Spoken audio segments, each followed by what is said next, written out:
Karimnagar lower Maneru నీళ్లు లేక వెలవెలబోతుంది. రబీ సీజన్కు ఇంకా సాగునీరు వదులుతూ ఉండటంతో ప్రాజెక్టు నీటి మట్టం భారీగా పడిపోయింది. ఇక ప్రాజెక్టు మధ్య భాగంలో తప్ప ఎక్కడా నీరు కనిపించక అడుగు తేలింది. 24 టీఎంసీల సామర్థ్యం ఉన్న ఈ డ్యాంలో ఇప్పుడు 5.8 టీఎంసీల నీరు మాత్రమే ఉంది. ఇక ఎల్ఎండి నీటి మట్టంపై మరిన్ని వివరాలు వెంకటేష్ అందిస్తారు. నగర్తో పాటు వరంగల్, ఉమ్మడి ఖమ్మం జిల్లాలకు వరప్రదాయని lower Maneru dam. Lower Maneru dam ఏటా వేసవి వచ్చిందంటే ఇక్కడ నీటి మట్టాలు పడిపోయి ఆందోళన కలిగిస్తూ ఉంటుంది. ఈసారి కూడా డ్యాంలో నీటి మట్టాలు గణనీయంగా పడిపోతున్నాయి. దాదాపు జనవరి నుంచి ఇప్పటి వరకు దీని కెపాసిటీకి మించి నీళ్లను ఇప్పటికే విడుదల చేశారు. కరీంనగర్ లోయర్ మానేరు డ్యాంలో ఇప్పుడు ఎన్ని నీళ్లు ఉన్నాయి, ఈ ప్రాజెక్టు ఉపయోగాలేంటి, భవిష్యత్తులో వర్షాలు లేట్ అయితే ఈ నీళ్లు సరిపోతాయా లేదా, ఇలాంటి విశేషాలతో గ్రౌండ్ రిపోర్ట్.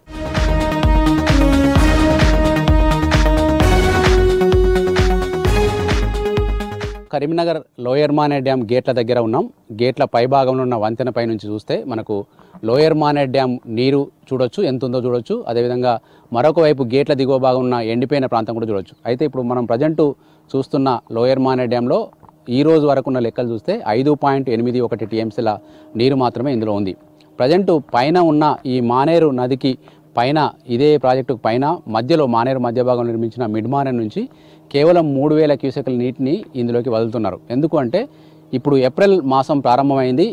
ఏప్రిల్ మేలలో తీవ్రంగా ఎండలు ఉంటాయి. నీటి ఆవిరి పేరిట చాలా పెద్ద ఎత్తున కూడా నీరంతా ఆవిరైపోయే అవకాశం ఉంటుంది. ఇంకా పంటలకు ఇప్పుడు కీలకమైన దశలో వరి అంతా కూడా పొట్ట దశలో ఉంది. ఆ టైంలో నీరు ఇంకా ఎక్కువగా వదలాల్సి ఉంటుంది. కాబట్టి ఇప్పుడు ఇంకా కాలువ ద్వారా నీటిని వదులుతున్నారు. ఈ వదిలే క్రమంలో వచ్చే రోజుల్లో కరీంనగర్ నగరానికి తో పాటు చాలా గ్రామీణ ప్రాంతాలకు తాగునీటి ఎద్దడి వస్తుందేమన్న ఆందోళన వ్యక్తమవుతుంది. చూస్తే కనుక మనం కరీంనగర్ ఉమ్మడి జిల్లా అంటే అటు సిరిసిల్ల జిల్లాలో మొదలై ఈ కరీంనగర్ ఆనుకొని డ్యామ్ కట్టారు. తర్వాత డ్యామ్ నుంచి దిగువకు మంతిని దగ్గర గోదావరిలో కలుస్తుంది. ఈ కరీంనగర్కు మానేరు ఎంత వరప్రదాయని అంటే అసలు మానేరు ఉండడం వల్లనే ఈ ప్రాంతంలో ఎంతో చారిత్రక వైభవం పెరిగిందని చెప్పొచ్చు. అదేవిధంగా ఇక్కడ ఉన్న నీటి వనరుల వల్ల ఇక్కడ వ్యవసాయము, పరిశ్రమలు ఎంతో అభివృద్ధి చెందాయని కూడా చెప్పొచ్చు. అయితే ఇప్పుడు మనం చూస్తున్న ఈ నీళ్లు కేవలం 5.81, దీని కెపాసిటీ కనుక చూస్తే 24.03 టీఎంసీలు. జనవరిలో దాదాపు 23.5 టీఎంసీలు ఉన్న ఈ నీటి మట్టాలు ఇప్పుడు కేవలం 5.8 టీఎంసీలకు పడిపోయినాయి. మరో 4-5 టీఎంసీలు మిడ్ మానేరుని తీసుకొచ్చి కూడా కిందకి వదిలారు. అంటే దాదాపు ఈ 4 నెలల కాలంలోనే దాదాపు 25-26 టీఎంసీల నీటిని దిగువకు వదిలారు. ఈ దిగువకు వదిలిన నీళ్ళంతా కూడా కరీంనగర్ జిల్లా కేంద్రానికి పక్కనే అనుకున్న మానకొండూరు, హుజురాబాద్ను దాటుకొని వరంగల్ జిల్లా నుంచి ఖమ్మం, సూర్యాపేట వరకు కూడా నీటిని తరలిస్తూ ఉన్నారు. అయితే ఈ తరలింపు ఆపేయాలని చెప్పి రాజకీయ పార్టీలు, ప్రతిపక్ష పార్టీలు ఒకవైపు డిమాండ్ చేస్తున్నాయి. మరోవైపు నీటి కొరత రాకుండా చూస్తామని ప్రభుత్వం చెప్తుంది.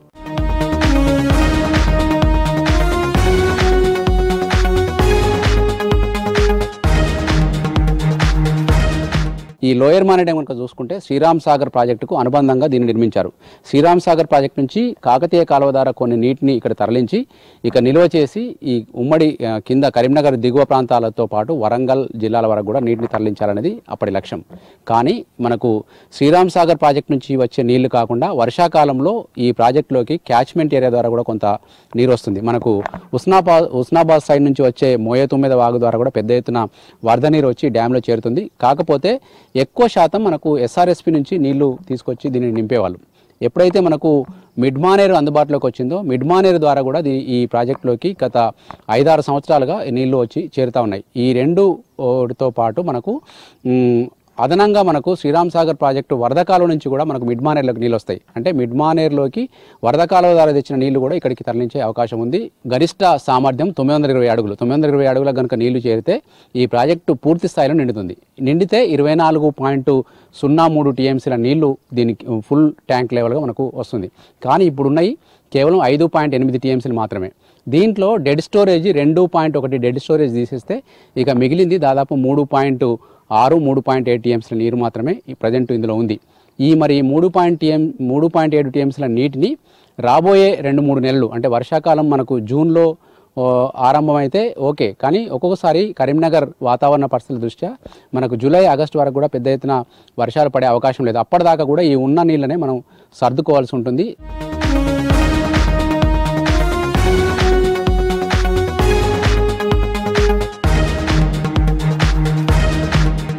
కరీంనగర్ లోయర్ మానేర్ డ్యామ్ నుంచి పంట పొలాలకు సాగునీరు అందించే హెడ్ రెగ్యులేటర్ దగ్గర ఉన్నాం మనం. చూడొచ్చు మనకు ఇదే కాలువ ద్వారా కరీంనగర్ దిగువకు ఉన్న మానకొండూరు, హుజురాబాద్, వరంగల్, సూర్యాపేట వరకు కూడా నీటిని తరలించే కాలువ ఇది.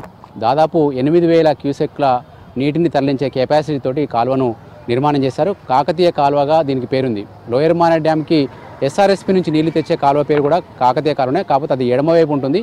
ఎడమవైపు నుంచి వచ్చి చింతకుంట దగ్గర మానేర్ డ్యాంలో ఆ కాలువ కలుస్తుంది. ఇప్పుడు కుడివైపున ఉన్న ఈ కాలువ ద్వారా నీటిని దిగువకు విడుదల చేస్తూ ఉంటారు. కాకపోతే ఏప్రిల్ 6 నుంచి ఈ నీళ్లను కూడా విడుదల చేయడం ఆపేస్తామని చెప్పి ఇటీవలే ఈరోజు పొన్నం ప్రభాకర్ ప్రకటించారు.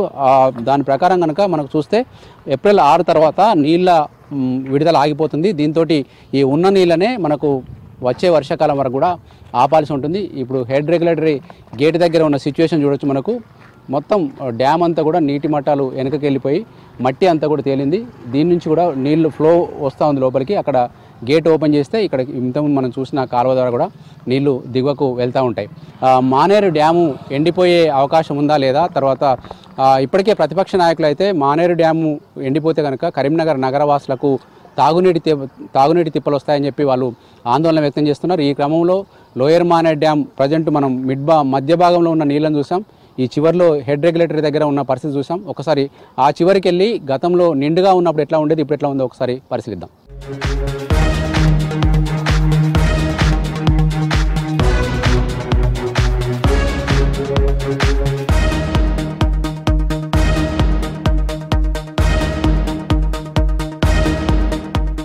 సముద్రంలాగా కనిపించే లోయర్ మానేర్ డ్యామ్ ఎండిపోతుంది. గత కొద్ది రోజులుగా ఎండలు ముదరడంతో పాటు నీటి వినియోగం కూడా పెరగడంతో లోయర్ మానేర్ డ్యామ్ నీటి మట్టాలు చాలా ర్యాపిడ్గా తగ్గుతూ ఉన్నాయి. చూడొచ్చు మనం లోయర్ మానేర్ డ్యామ్ దగ్గర ఉన్న చివరి ప్రాంతంలో ఉన్న సిచ్యువేషన్ చూడొచ్చు. మొత్తం నీళ్లతో పరుచుకుండే ఈ ప్రాంతం అంతా కూడా తేలి మనకు మొత్తం మైదాన ప్రాంతాన్ని తలిస్తుంది. అంతేకాదు ఒకప్పుడు కరీంనగర్ జిల్లా కేంద్రం నుంచి హైదరాబాద్కు వెళ్ళే పాత రోడ్డు కూడా మరొకసారి బయటకు వచ్చింది. ఈ రహదారిని చూడవచ్చు. మనకు హైదరాబాద్ నుంచి కరీంనగర్ రావాలన్నా, కరీంనగర్ నుంచి హైదరాబాద్ వెళ్ళాలన్నా కూడా ఈ మనకు దూరం నుంచి చూస్తున్న రాజీవ్ రహదారి కూడా గుండా మనకు అక్కడ గుండ్లపల్లి మీదుగా అక్కడ వంతెన మీదుగా వెళ్తారు. ఒకప్పుడు ఇవన్నీ లేకముందు ఇక్కడ రోడ్డు ఈ షెడ్ దగ్గర నుంచి రోడ్డు కట్ అయిపోయి ఇంతకుముందు ఇక్కడ కట్ట కూడా లేదు కాబట్టి రోడ్డు ఇక్కడి నుంచి కట్ చేసి ఈ మార్గం ద్వారా వెళ్ళేవారు. డ్యాము ఎండిపోతుంది అనడానికి సూచనగా మొత్తం పాత రోడ్లు కావచ్చు, పాత పంట పొలాలు కావచ్చు, పాత ఈ గ్రౌండ్ లాంటి ప్రాంతం అంతా కూడా బయటకు వచ్చేసింది. పచ్చిక తీరం కూడా గడ్డి మొలిసిందంటే చాలా రోజుల నుంచే కూడా ఈ ప్రాంతం అంతా బయటకు వచ్చిందని కూడా మనం తెలుసుకోవచ్చు. అయితే ఈ లోయర్ మానేర్ డ్యామ్ ఎండిపోతే చాలా ప్రమాదం అయితే పొంచి ఉంది. మనకు వర్షాకాలం ఆలస్యం అయితే పంటలకు సాగునీరు అందించే అవకాశం ఉండకపోవచ్చు. అదేవిధంగా తాగునీటికి తిప్పలు రావచ్చు. ఇంతకుముందు మనం కాలువ ద్వారా నీళ్లు వెళ్తున్న దృశ్యాలు చూసాం. ఆ కాలువ నీళ్లు పంటలకే కాదు చుట్టుపక్కల చెరువులను కూడా నింపుతూ వెళ్తుంది. చెరువులు కూడా ఈ డ్యాము ఎండిపోతే చెరువులు కూడా ఎండిపోతాయి. చెరువులు ఎండిపోతే భూగర్భ జలాలు కూడా పడిపోయి చాలా ప్రమాదం అయితే పొంచి ఉంది. ఎండాకాలం స్టార్టింగ్లోనే అంటే ఏప్రిల్ మాసంలోనే ఉన్నాం మనం. ఏప్రిల్ మే నెలలు కూడా మనకు మరింత నీటి మట్టాలు తగ్గే ప్రమాదం ఉన్న నేపథ్యంలో దీన్ని ఉన్న నీటిని పొదుపుగా వాడుకుంటూ వర్షాకాలం వరకు కూడా దీన్ని కాపాడాలని చెప్పి స్థానికులు కోరుతా ఉన్నారు. కెమెరామెన్ కవికుమార్తో వెంకటేష్, V6 న్యూస్, కరీంనగర్ నుంచి.